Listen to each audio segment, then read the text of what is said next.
Welcome back to Picture Healer channel. Today we are going to talk about cleaning and decluttering your space. Spring is a great time to declutter and have a fresh start. Some people are motivated to clean their space when there's too much stuff around you and when you just cannot find anything. And I'm usually inspired by the beautiful picture of the minimalist home in the magazine or hear stories of how other people pack all their belongings into the suitcase and travel overseas for a year or two. It would be nice to have a clean, beautiful, and organized house, but it also can be a struggle, and especially when you have little kids, pets, or somebody in your family that doesn't share the same cleaning habit with you. Here we have 10 tips to help you clean, declutter, and bring in some good energy to your space. The number one tip is to know that less stuff equals less organization and more clarity.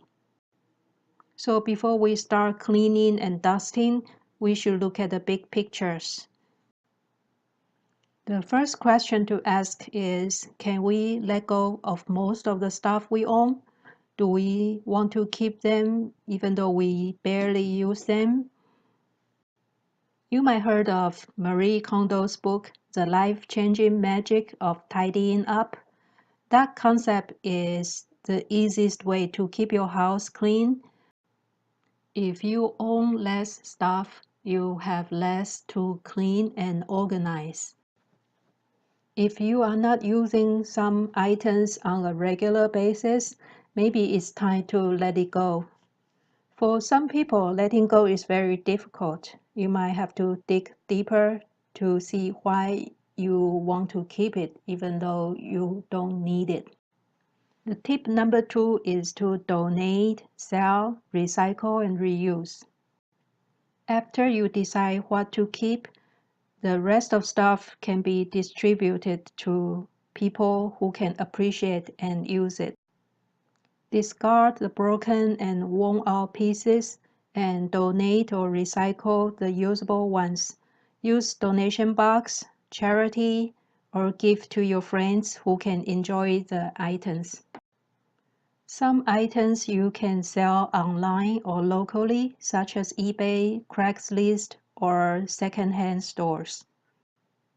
Recycle or upcycle means to use an item in a creative way and bring it to a new life. For example, a mug can be a pencil holder, a sweater can be turned into a pillowcase, or an old drawer can be turned into a planter.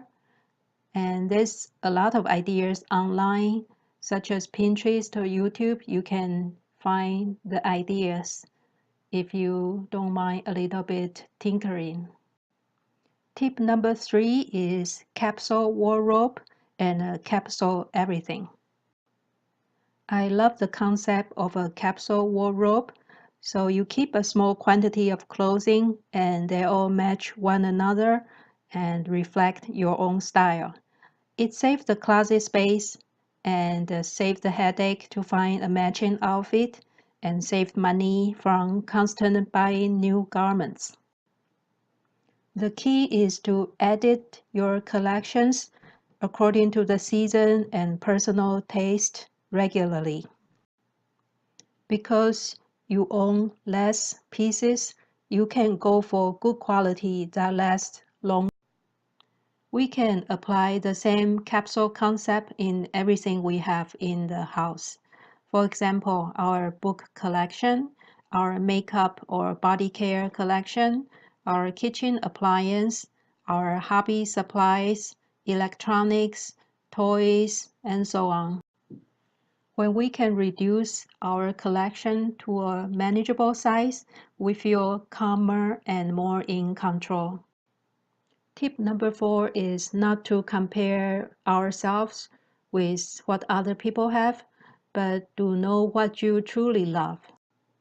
One trap in our modern society is to compare ourselves to others. It looks nice to have the latest, biggest, and fanciest stuff, whether it's a house, car, furniture, equipment, handbag, or shoes. It just makes us depressed when we don't have what other people have, even though we don't really need it. Instead, we should focus on what really makes us happy and what reflects our personality and taste. Think about experience and memories you can have instead of shiny objects you can display. Tip number 5 is to get everyone on board in the family. If you are the only one cleaning and everybody is making a mess all the time, the house will never be clean. Everybody in the house should be on the same page about tidying up or having assigned cleaning chores. If kids can put away their toys after they're done playing, it is one less thing to worry about and one step closer to a clean house. Tip number 6 is to think about the 5 senses. You can space clean with light, sound, smell, or incense. For example, you can open up the window and let in the sunlight and fresh air. You can also add lighting in the dark hallway or dark closet. For the sound, you can play your favorite music and let the sound energize the space. For the smell, you can cook fresh herbs on the stove or bake something delicious so the whole room will fill with wonderful smell. Think about using candles or incense and display beautiful art so it's inspiring when you are in the space. Tip number 7 is to balance the 5 elements in the house. The first item you can bring to a space is live plants and flowers. Live plants belongs to earth and the wood element. They also help the quality of the air. The second item is the fountain or aquarium. It belongs to the water element. Water is a classical symbol for money and prosperity. And make sure all the fish and the plants in the aquarium are healthy and the water flows into the direction of the house and not flowing out of the house. For the fire element, think about the sunlight, candlelight, or fireplace. They bring vitality and some warmth to the room. For metal element, you can use a real metal in furniture, shelves, or hardware. Or you can use the color of the metal, usually silver or golden color, as a decoration or accent for the room. The goal is to have a balanced 5 element in a space. So you can play with a combination of different objects until the energy feels just right for you. Tip number 8 is to be aware of the synthetic and plastic materials and choose green and natural if possible. Plastic is convenient, cheap, and has its own place, but too much plastic is toxic to our health and it's not very environmental friendly. If you have a choice, pick natural materials such as wood, glass, or metal. It will look nicer, last longer, and easier to clean.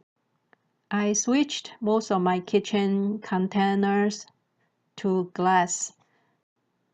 Even though most containers are labeled food safe, it's still plastic and plastic reacts to heat or acid. So choose green and natural products. It's less toxic for our health and also makes the space look more classic. Tip number 9 is to be aware of the labels and go with the basic and the neutral color scheme. We usually live with thousands of labels that are clashing with each other and clutter up our space. To get in control of all the visual noise, here are some ideas to try. First, you can remove all the labels or just replace it with a simple handwriting for the label. Second is to shop at the stores that doesn't have too much labeling, such as IKEA or Muji. The third idea is to turn the label side to the back so you don't see them at all. Some people like to put their book backwards so you don't see the book spine. It will make the room look a lot cleaner. When you buy basic style and neutral colors, everything will match and the room will look a lot more peaceful. Tip number 10 is to design your lifestyle first and then design your house accordingly. Ask yourself what kind of lifestyle you want to have, and then you will know how to design your living space. Do you enjoy cooking, entertaining, book reading, or do you have any hobby that requires space and equipment? You can focus on one area, such as kitchen, living room, study room, or office, once you know what's important to you. If your house doesn't reflect who you are, even the $1 million designer house cannot make you happy. So be true and honest with yourself and adapt to the changes life brings us. Decluttering is a habit and not just a one-time project. So be patient and stay positive. You will be closer to your dream house one day at a time. Thank you for watching this video. If you like it, please don't forget to like, comment, and subscribe to our channel.